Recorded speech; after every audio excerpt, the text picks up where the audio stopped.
Hello, everybody, back again, and how are you? Hope you're well. This is my thoughts on the latest Doctor Who story I've watched. Now, it's the day after Halloween, so I'm not going to talk about Doctor Who Flux, Episode 1, The Halloween Apocalypse, because I'll talk about that when I get to it proper in my marathon. But I will say this, I loved it. It was brilliant, blah, blah, blah. No, I am here to talk about this. Timelash. Holy shit, where to begin? it It's not great, is it? I mean, it has its good points.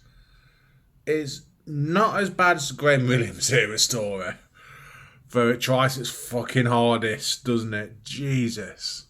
This was the first story to air after the news had been announced that the show was cancelled / put on hiatus. And you got to ask yourself, why did the show deserve to be saved after you watched this story? Because it is terrible. There's hardly any budget on it. And Nicola Bryant spends most of the time tied up in a cell or lost in the caves, being hunted by a giant penis. And yeah, she looks great. She's finally wearing some proper clothes. I like the fact that the script remembers she's a botanist. Colin Baker's awesome. I'll give this one. He's genuinely really good Doctor in this story.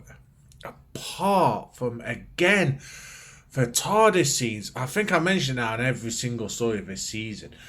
When they're in the TARDIS, he is a colossal dick. And I don't like him in the TARDIS. But when we get to the location, he's the Doctor again. He is the Doctor that you want to travel with. And so I don't know whether Eric Sable did have input or more input than usual into the TARDIS scenes, because it's like I just want to see him get to the planet. In this case, it's Carthel, somewhere the Doctor has been before, which I like. We are returning. It's a sequel to a story that's never been made, and unlike Warriors of the Deep, which was a sequel to a version of Silurians that we'd never seen, the sequel is a third Doctor story that was never made. It is an unseen adventure. And I love that. I love Paul Darrow as Malin Tekka. He is so overacting. He is so hammy that you can't help but love his character. You've got the Borad, who is a generic villain. Oh, somebody else wants to conquer the universe and blah, blah, blah. However, he does also fancy Peri, which, to be fair, is pretty much on a par with most villains of the Colin Baker era. No, but honestly, right, the Borad, the makeup for the Borad, honestly, is some of the very best seen in Doctor Who. Not just for classic era, but also now. It's gorgeous. The mask that he wears, where it's like part human or Carthelian, part Morax, I think they're called.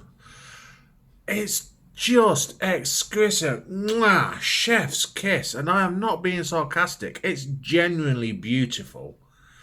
It is. And I think that's where most of the money went for the story, because the sets are awful. It's quite clearly set in the studio. Most of the guest cast are awful. They're very bland. They can't act. They're very wooden. Fuck it. I've seen less wood in a forest than I've seen them cast in this story. The set inside the Timelash involve the Doctor abseiling down onto some planks of wood and tinsel. It's also there. Tinsel in Doctor Who, everybody. Yeah. This story is woeful, to put it mildly. And I think if you as a casual viewer, not a fan who is acting with outrage at BBC was cancelling the show, but if you as a casual viewer It had been announced that the show's being cancelled or put on hiatus, and you thought, yeah, I'll watch Doctor Who tonight, see why it deserves to be cancelled.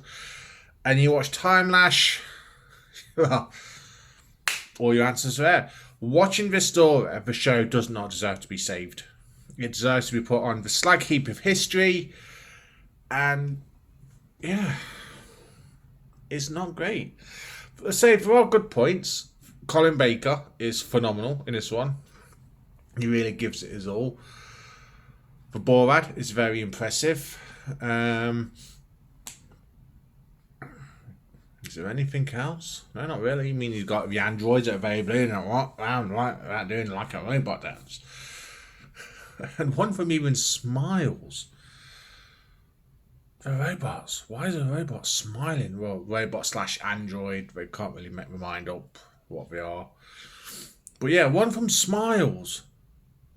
Why is it showing emotion? It's weird. This story is a hard watch.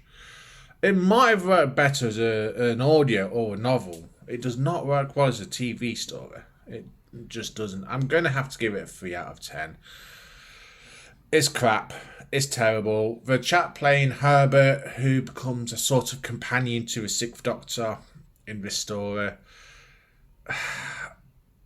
he's a weird one because there are times when he's awful.